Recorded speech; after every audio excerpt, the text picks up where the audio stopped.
As soon as I reached the shelter of my car, I sat back, closed my eyes, and let out a long, slow sigh. The meeting with Dana had been emotionally draining. After taking a moment to pull myself together, I put my key in the ignition and started the engine. As I was pulling out of the parking lot, I realized that I didn't know where I was going to go. It was Sunday. I didn't actually have any reason to go back to work. The problem with the bridge in Kansas City was a ruse to fool Katie. The 3 projects I was currently involved with were all well ahead of schedule. I thought about going to a bar, or maybe taking a walk in a park. Quickly realizing that I was being foolish, I rejected those ideas. They would just be attempts to kill time. There was only one place I wanted to be, and that was at home. I'd told Katie I was going to be out all afternoon. That was the only reason I was considering going anywhere else. That was silly. Katie was at a motel with her boyfriend. Concerns about being honest were irrelevant. I decided to go back to the house. If Katie came home early, I'd tell her we ran into some problems that couldn't be resolved until everyone was back at work in the morning. It would be a lie,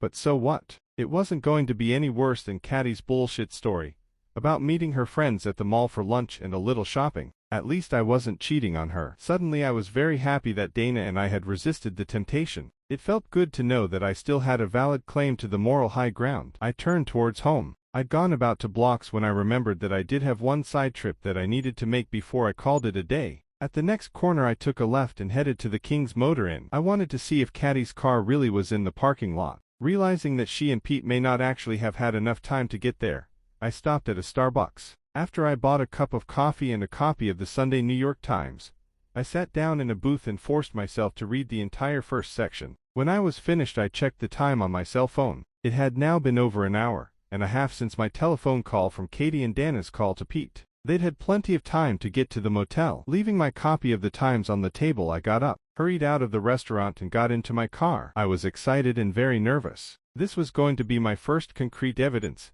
that my wife was actually involved in an illicit affair. Yes, I know. I had plenty of circumstantial evidence.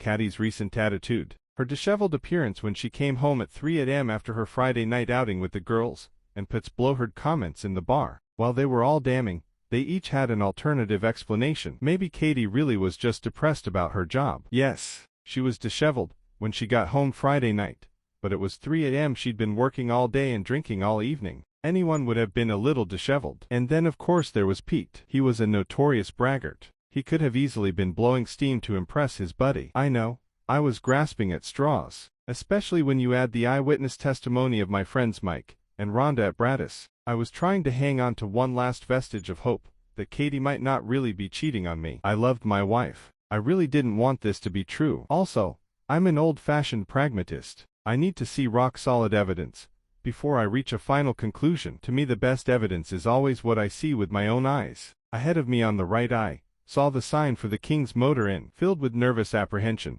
I slowed and turned into the parking lot. I remembered Pete telling his buddy Mitch that he and Katie always parked behind the building. While I was mildly relieved when I didn't see Katie's car in the front parking lot, I knew that I had to drive around to the back before I would know for sure. I slowly followed the driveway around the building. At the back corner I stopped. After taking a deep breath, I crept forward and turned to the right. My heart sank. There were only 2 cars in the back lot. Both of them were parked next to the rear entrance to the motel. One of them was a black Lexus sedan with the license plate Law Dog. The other was Katie's red Honda Accord. Near tears, I drove across the back lot, parked under a tree, and called Dana. She picked up immediately. "Hi Frankie, what's going on?" "I'm at King's Motor Inn." There was a pause, and then Dana said, "Frankie, don't do anything stupid. Let the lawyers take care of this." It was apparent that she'd heard the desperate gloom in my voice. "Don't worry, Dana. I'm not going to burst into the room and shoot them. If you decide to do that, please call me first so I can join you. I'd like to help," and I called dibs on the first shot at Pete. That broke the tension. We both laughed. After a moment, Dana quietly said, "Now you know for sure, don't you?" "Yes." "Are you sad?" "Yeah." "Do you want to come back over to the office? We could hang out together for the rest of the afternoon." "Thanks, Dana, but you have work to do." "I'll be okay." Deep inside, I've known the truth since I saw Katie when she came home Friday night. That's given me a little time to get used to the idea. Time does make it easier. I suppose that's why this isn't as difficult for me. I've assumed for several years now that Pete was cheating on me. "Dana, does Pete drive a black Lexus? Does the license plate say Law Dog?" "Yes." "That's my no-good husband." "I guess that pretty much settles it." "Frankie, follow the plan. Don't confront Katie tonight. We need hard evidence. Don't worry, Dana. I'll follow the plan. Frankie, do you have a camera with you? Yes. I have the digital camera I use on the construction sites. Take a couple pictures of their cars parked together. After we catch them in your house on Wednesday, the pictures will help us establish that it wasn't a one-time fling. That's a good idea, Dana. I'll do it. Frankie, are you sure you're going to be okay? Don't worry, Dana. I'm a big guy. I can handle this. If you start to feel bad, give me a call on my cell phone. You can do the same with me. I will. I'll call you in the morning, Dana. All right. Bye, Frankie. We both ended the call. Talking to Dana made me feel better. A personal crisis is always easier when you have some support. After taking several pictures of the two cars parked outside the rear door of the motel, I got back in my car and quickly left the parking lot. As I drove home, I thought about Pete and Katie. By the time I finally got home, it was after 3 o'clock. I sat down in our den, turned on the television, and tried to watch a golf tournament. That didn't work. How was I supposed to focus on a group of guys playing golf when I knew my wife cheated on me with the bastard? To make matters worse, I couldn't even do anything about it. I just had to bide my time until Wednesday evening. I found the crossword puzzle in the local Sunday newspaper and tried filling in some blanks while I watched the golf tournament. That didn't work either. My concentration was so poor that after going through the entire list of clues, I'd only been able to fill into words. It didn't matter how hard I tried. I couldn't keep the images of Pete and Katie out of my head. Desperate, I set the crossword puzzle aside, turned off the television, went out to the garage and started up the power lawn mower. At least I could be proactive about cutting the grass. I worked hard and fast. I mowed that lawn with a vengeance. It helped. The images were still there, but at least I had a target for my frustration and anger. Once I was done mowing the lawn, I raked up the grass clippings and swept the sidewalks and patio. After I finished, I went back into the house and took a hot shower. The work had been a good outlet for the emotional cauldron boiling inside me, and the shower actually relaxed me. By the time I was done showering and getting dressed, it was 5:30. Calmer, I went back into the den and turned the television on again. The golf tournament wasn't over. I picked up the newspaper and took another crack at the crossword. This time I was actually able to fill in some words. At 6:10 I heard the back door open. A moment later Katie walked into the den. She appeared to be a little agitated. I assumed that she was disconcerted by my presence. You're home? Yes,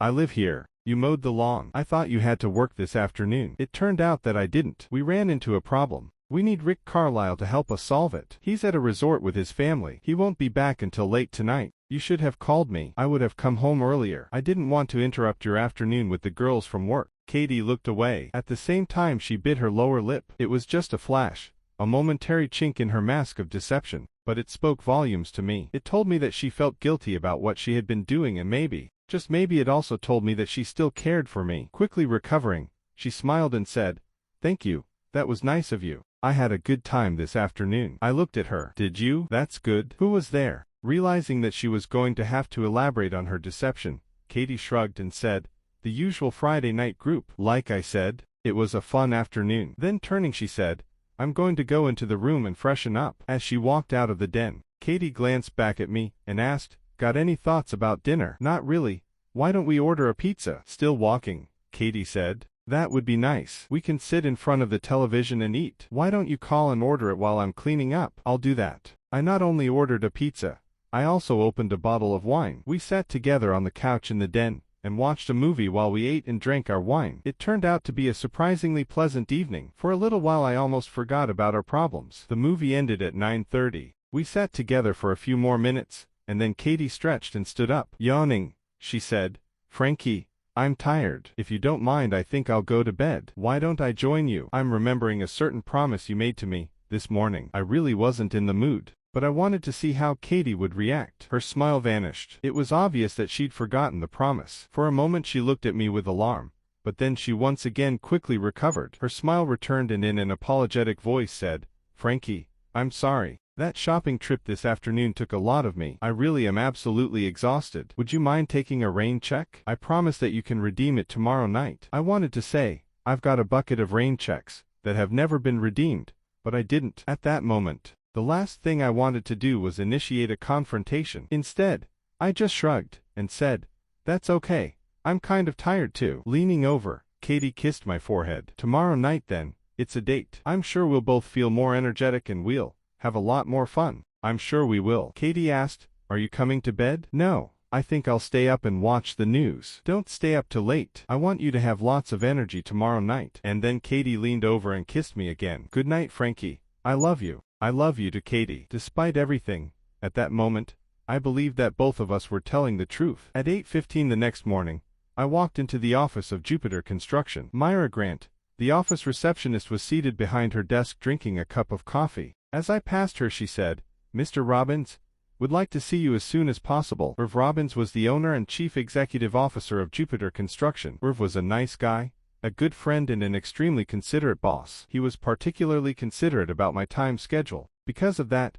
whenever I got a message from Irv that contained the phrase, "as soon as possible," I knew that he meant just that. "Is he in his office?" Myra nodded. After stopping by my office so that I could drop my briefcase on my desk, I went directly to Irv's office. His door was open. He was seated at his desk. After giving the door frame a quick rap, I walked in. "Myra told me that you wanted to see me ASAP." Irv looked up from the document he'd been reading. "Morning, Frankie. Have a seat." He gestured towards the chair in front of his desk. I sat down. "As soon as I was settled," he said, "that bridge reinforcement project we did last year in western Pennsylvania has garnered quite a bit of attention. It appears that you've established a national reputation for being adept at quickly evaluating the condition of a bridge and then creating and implementing an efficient repair plan that will make it structurally sound again." I shrugged. "It's one of my jobs." "Yes, and you happen to do it very well." "Irv, I don't believe that you called me into your office this morning just so that you could compliment me." "What's up?" He laughed. "Yeah, you're right about that. Saturday afternoon I got a call from Reitman Construction. They work out of San Francisco." I nodded. "I know who they are. They just accepted a contract to evaluate and repair most of the freeway bridges in the Bay Area." "That's a big job." "Yes, it is, and they're looking for some assistance." "They want me?" "Yes. For 3 months. They're offering to pay both Jupiter and you a considerable sum for your services." "Irv, Irv held up his hand. "Frankie, don't worry. I explained to them that you have a beautiful young wife. I told them that there isn't any way you'd be willing to leave her for 3 months. When they heard that, they asked if you might be willing to give them one intense week of evaluation and planning." "Actually, Irv, if you're willing, I'd like to take the 3-month contract." Irv stared at me for a second and then he said, "Frankie, how can you possibly even consider the idea? You can't leave Katie for 3 months. Irv, I'm going to tell you something in the strictest confidence. You have to promise me that you won't say anything to anyone until Thursday." "Of course. Katie and I are going to get a divorce." "Frankie, you're kidding me?" "No." "Why?" "I just found out that she's cheating on me." "Katie, I don't believe it." "She worships you. You can see it in her eyes when she looks at you. Apparently she worships Pete Munson even more." "Pete Munson, Dana Munson's husband." "That's right. Does she know?" "Yes. I met with both Dana and her dad yesterday." "You're absolutely sure about this?" "Yes." "Frankie, I'm so very sorry. You must be devastated." I nodded. "Several months in California looks pretty attractive to me right now." "Okay, I'll call Reitman this morning. I'm sure they'll be delighted to find out they can have you." "How soon can you be in California?" "The mess with my marriage is going to blow up on Wednesday evening. I'll need all day Wednesday to prepare for that. I'll also need Tuesday afternoon to clean up my financial affairs." Irv nodded. "What about your projects here?" "They're all ahead of schedule and running smoothly. If I stay late tonight and get in early in the morning, I should have plenty of time to clean up any loose ends by noon tomorrow. I'll get a flight to San Francisco Thursday afternoon. You can tell Reitman that I'll report for work on Friday morning. I assume you'll work out all the financial details with them." "I will. I'll set it up so they pay us, and we'll continue to pay you. We'll also bill them for all of your expenses, so we'll continue to cover those as well." "Good. That will make it easier for me." I stood up. "Unless there's something else, I'd better get busy. For the next few days my life is going to be extremely hectic." Irv stood up and walked around his desk. Extending his hand, he said, "Frankie, I'm very sorry about you and Katie. If there's anything I can do, anything at all, please don't hesitate to ask. Actually, there is something you could help me with." "What is it?" "I'm going to have to make some changes to my 401k, and I'm going to have to open a new bank account. That will change how my paychecks are deposited. If I put Myra on those, she's going to start asking questions. If you wait until Thursday, you can tell her everything." "Okay, Frankie. First thing Thursday morning I'll fill Myra in on what's happening and put her to work on your financial issues." I shook Irv's hand. "Thank you." He smiled at me. "Frankie, if you need anything else, just holler." As soon as my meeting with Irv Robbins was finished, I went back to my office and called Dana Munson. "Hi, Frankie. How are you this morning? Did you get slippery seconds last night?" Even though I recognized it as a joke, the frankness of Dana's question caught me off guard. I paused, realizing that her blunt attempt at humor had unsettled me Dana quickly said, "Frankie, I'm sorry. That was incredibly insensitive of me. I have to remember that I've had a little more time to get used to the infidelity of my spouse." "It's okay, Dana. Actually, I think joking about it may help me get through this." And then laughing, I added, "No, I didn't get slippery seconds. Although I did remind Katie that she'd made me a promise before I left the house yesterday morning." "What did she say to that?" "The usual. She was tired from shopping and asked me to take a rain check." "How about Pete? Was he Mr. Amorous when he got home?" "Mr. Amorous? That's a laugh. When I went to bed at 11 o'clock, Pete still wasn't home. I don't have any idea when my sweet husband returned to our lovely abode last night. And to be perfectly honest, Frankie, I don't give a damn." "I hear ya, Dana. Did your dad get a chance to talk to his lawyers yesterday?" "Yes. And by the way, they love Wheeler Home Security. They said that Jeff Wheeler is the best in the city. All the big law firms use him when they need discreet surveillance. I guess I did something right on Saturday." "Frankie, between hiring Jeff Wheeler and making that tape in the bar, you were an ace on Saturday." "Thanks, Dana." "Hey, Frankie, my dad is going to pick up the tab for all of this. That includes the legal fees for your divorce if you're willing to let his attorneys handle it for you. Arthur doesn't have to do all of that. He wants to do it, and besides, he's really not being totally altruistic." "What do you mean?" "Frankie, you're a rising star in the construction business in this city. My dad is very concerned that none of this damages the relationship that you have with Kendall Metal Fabricating." "Dana, you know that it won't. I don't blame either you or your dad for any of this. This is entirely the fault of Pete and Katie." "I know that, Frankie, but my dad is still worried." "Please just humor him. He can afford it. It's also his way of getting a little revenge on Pete." "All right, Dana. Tell him he can take care of everything and I appreciate it." "Thanks, Frankie. That will make him happy." "Actually, right now not having to find my own attorney will make my life quite a bit easier." "Why is that, Frankie?" "I'm being loaned to Reitman Construction in San Francisco." "Frankie, that's a big company. This is a real feather in your cap. Why do they want you?" "I mean, you're good and all that, but they're a giant in the construction industry. They have a contract to evaluate and repair a number of bridges in the Bay Area. Apparently they were impressed by some work I did about a year ago in western Pennsylvania." "I heard about that. It was impressive work. Like I said, you're a rising star in the construction industry." "Thanks, Dana." "How long are you going to be in California?" 3 months. 3 months. "Frankie, I'm going to miss you." "Don't worry, Dana. I'm sure I'll be back with some regularity. Irv is still going to want me to keep abreast of the projects we're working on here. Will you promise to call me when you're in town?" "Yes, Dana. Of course I will." "Frankie, the lawyers need to meet with you, and Jeff Wheeler needs a key to your house and a signed letter saying that he has your permission to set up surveillance equipment in the house. Can I meet with the lawyers tomorrow right after lunch?" "I'll check with them, but I'm sure that will be fine." "Is Jeff Wheeler still planning to set up the surveillance equipment tomorrow morning, if that's all right with you?" "Yes, of course it is.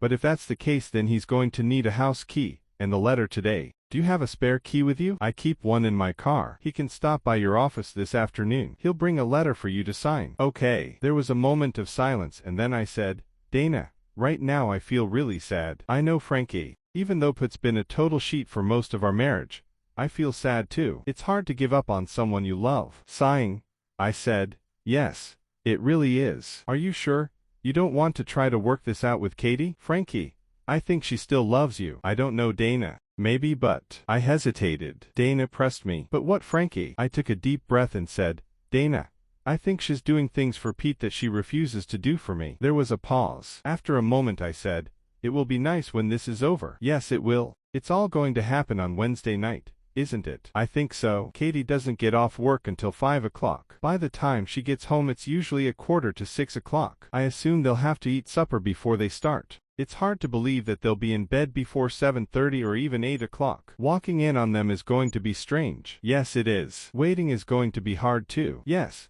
Wednesday afternoon is going to be tough." "Frankie, will you have dinner with me? We could go to the Kensington Grill." "I'd love to have dinner with you, but if you don't mind, I'd rather go someplace a little less formal. I think I'll be too nervous to enjoy a fancy restaurant." Dana laughed. "Good point. Have you ever been to Murphy's Bar and Grill on Lawson Avenue? It's an Irish place, isn't it?" "Yes, I know where it is, but I've never been there. They have wonderful hamburgers and great tap beer. My family has been going there for years. I'm sure it's the one place in this city where Pete would never take Katie." "It sounds perfect. Shall we meet there at 5:30? That will work very nicely for me." "Good." "Frankie, I'd better get back to work. I'll call you this afternoon to confirm the time for your meeting with the lawyers tomorrow afternoon. I'll also call Jeff Wheeler and tell him he can stop by your office this afternoon and pick up the key, and get you to sign the letter giving him permission to set up his surveillance equipment. Do you want him to come at a particular time? No, I'll be working in my office all afternoon. Any meetings I'll be involved in will be very casual. I can easily take a quick break to see him. Okay,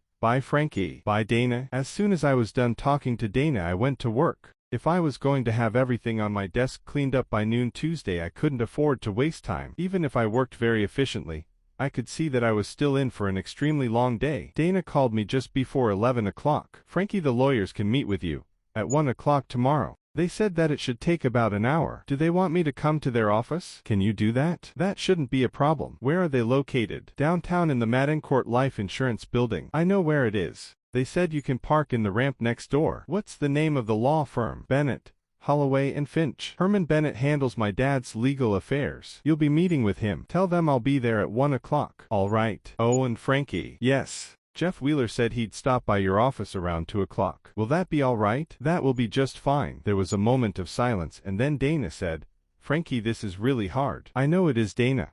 We just have to hang in there and get through it. Being able to talk to you is helping. You're helping me to Dana. There was another moment of silence, and then Dana said, we'd both better get back to work. Dana, call me if you need to talk. Thanks, Frankie. You can call me too if you want to. I will. Bye, Frankie. Bye, Dana. I went back to work. At 2 o'clock, Jeff Wheeler arrived. I gave him my spare house key and signed a form letter giving him permission to set up and operate surveillance equipment inside my house. At 6 o'clock, I realized that I still had several hours of work ahead of me before I could go home. I called Katie's cell phone. Hi, Frankie. Hi, Katie. I have some bad news. There was a pause, and then she asked, what is it? The problems with the bridge in Kansas City are worse than we'd originally thought. I don't think I'll be able to get home until 9:30 or 10 o'clock tonight. Frankie, that's too bad. I was looking forward to a nice evening with you tonight. Katie sounded sincere. That made me happy. There's more. Okay, tell me. I have to go to Kansas City on Wednesday morning. I won't be home again until Thursday evening, so you'll be gone all of Wednesday night. That's right. There was another brief pause, and then Katie said,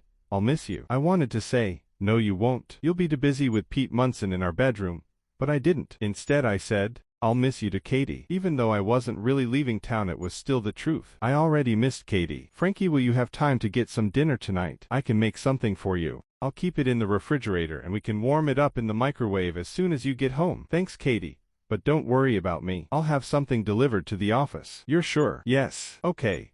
But promise me that you will order some food. You need to eat. Don't worry, I will. And Katie, don't wait up for me. I may be home even later than 10 o'clock. If we don't find a solution for this problem, the company is going to fall behind on the schedule, and we're going to end up having to pay some stiff penalties for the delay. It's okay, Frankie. I understand. I'd better get back to work now, or I'll be here all night. Goodbye, Katie. I love you. I love you to Frankie. As I hung up my telephone, I desperately wanted to believe that Katie had meant that. Settling back in my chair, I closed my eyes and silently cried. Why, Katie? Why? By the time I finally got home, it was almost 11 o'clock. Katie was asleep. After I took a quick shower, I crawled into bed next to her. As I was falling asleep, she whispered, I'm glad you're home. I missed you tonight. I missed you too. Did you have some dinner? Yes. We sent out for submarine sandwiches. Katie rolled over and kissed me on the lips. I love you, Frankie. I love you to Katie. Hold me, Frankie. Please hold me. I wrapped my arms around Katie and pulled her close to me. She sighed with contentment. That made me happy. This wonderful woman had taken my heart when I met her 18 months ago, and she'd owned it ever since. Yes,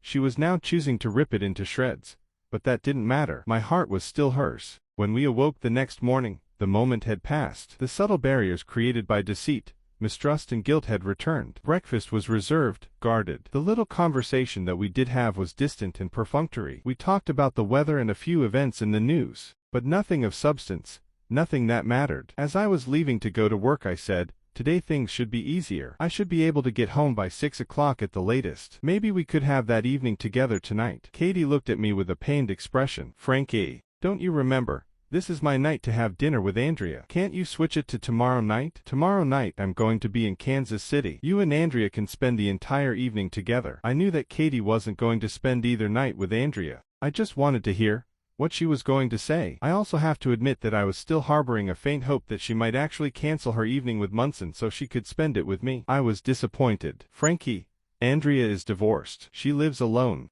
Our Tuesday evening dinners are important to her. I can't let her down. I wanted to scream, but you don't have any problem letting me down. I didn't. I kept my cool. Instead I said, this week why can't you change your dinner to Wednesday night? That shouldn't matter. Katie thought for a moment and then she said, because Andrea and I have established a nice routine. It works. I don't want to do anything that might disrupt that routine, even if it takes away from the time we have to spend together. Glaring at me, Katie said, you were the one who didn't get home until 11 o'clock last night. I glared right back at her. I was working. I wasn't having dinner or shopping with friends. Oh, I see what this is all about. You're jealous that I have a social life. Yes, Frankie. I do have friends and I enjoy spending time with them. If you weren't such a stick-in-the-mud engineer you might have a few friends too. I shook my head. I thought I had one friend, a best friend who cared about me. Apparently I was wrong. And then I turned. As I walked through the door into the garage, I said, I have to go to work. I'll see you Thursday night. I pushed the button that opened the garage door and got into my car.